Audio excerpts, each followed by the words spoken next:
नमस्ते। कथा कथन हिंदी में आपका स्वागत है।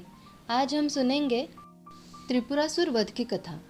त्रिपुरासुर वध की कथा हिंदू धर्म ग्रंथों में विस्तार से वर्णित है, विशेष रूप से शिव पुराण, मत्स्य पुराण और पद्म पुराण में।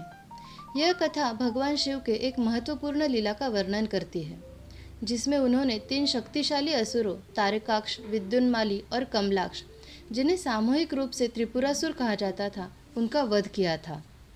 प्राचीन काल में एक महाबली असुर तारकासुर हुआ था, जिसे ब्रह्मा जी से यह वरदान प्राप्त था कि केवल भगवान शिव का पुत्र ही उसका वध कर सकता है। इस वरदान के कारण वह अत्यंत अहंकारी और अत्याचारी बन गया था। उसके अत्याचारों से त्रस्त होकर देवताओं ने भगवान शिव से प्रार्थना की, परंतु उस समय शिवजी समाधि में लीन थे और विवाह में रुचि नहीं रखते थे। देवताओं ने शिवजी को पार्वती माता से विवाह करने के लिए प्रेरित करने हेतु कामदेव को भेजा।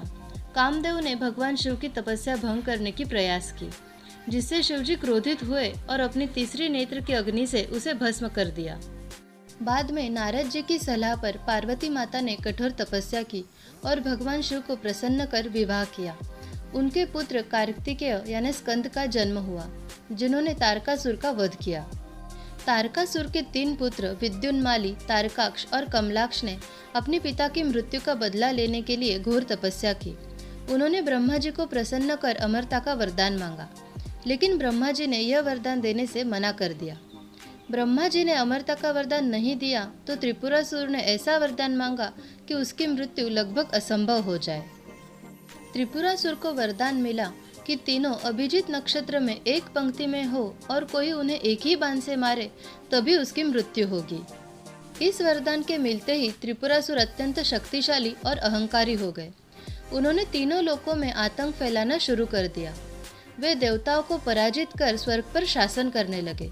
उनके बढ़ते अत्याचारों से परेशान होकर सभी देवता भगवान शिव के पास सहायता की याचना लेकर पहुंचे। भगवान शिव ने त्रिपुरासुर का वध करने के लिए विशेष युद्ध की योजना बनाई। भगवान विष्णु ने उनका सारथी बनकर उनका रथ तैयार किया। पृथ्वी रथ बनी, सूर्य और चंद्रमा पहिए बने, मेरु पर्वत धनुष बना और वासुकी नाग धनुष की डोर बने, अग्नि बाण बना और वायु ने उसको गति दी। जब 1000 वर्ष के बाद त्रिपुर एक सिद्ध में आया, तब भगवान शिव ने अपने पिनाक धनुष से अमोघ बाण चलाया। इस बाण ने त्रिपुरासुर को भस्म कर दिया और इस प्रकार त्रिपुरासुर का अंत हो गया। इस दिन कार्तिक पूर्णिमा थी। इसी दिन से हर साल कार्तिक पूर्णिमा को देव दीपावली मनाई जाती है। यह कथा दिखाती है कि अहंकार चाहे कितना भी बलवान हो, एक दिन अवश्य समाप्त होता है। जब भी अधर्म बढ़ता है, तब ईश्वर उसका नाश करने के लिए अवतरित होते हैं। यह कथा भगवान शिव के पराक्रम और करुणा का प्रतीक है। त्रिपुरासुर वध के बाद देवताओं और मनुष्य ने पुनः सुख शांति प्राप्त की। भगवान शिव ने त्रिपुरासुर का वध करके देवताओं को आज़ादी दिलाई। इसी वजह से भगवान शिव को त्रिपुरारी भी कहा जाता है। त्रिपुरासुर वध की यह कथा केवल एक पौराणिक घटना नहीं है, बल्कि यह आध्यात्मिक संदेश भी देती है कि मनुष्य के भीतर मौजूद 3 प्रमुख दोष अहंकार, वासना और मोह यानी त्रिपुर का विनाश केवल शिव तत्व यानी आत्मज्ञान से ही संभव है। इसलिए भगवान शिव की उपासना से हमें अपने भीतर के त्रिपुर को नष्ट कर आत्मज्ञान की प्राप्ति करनी चाहिए।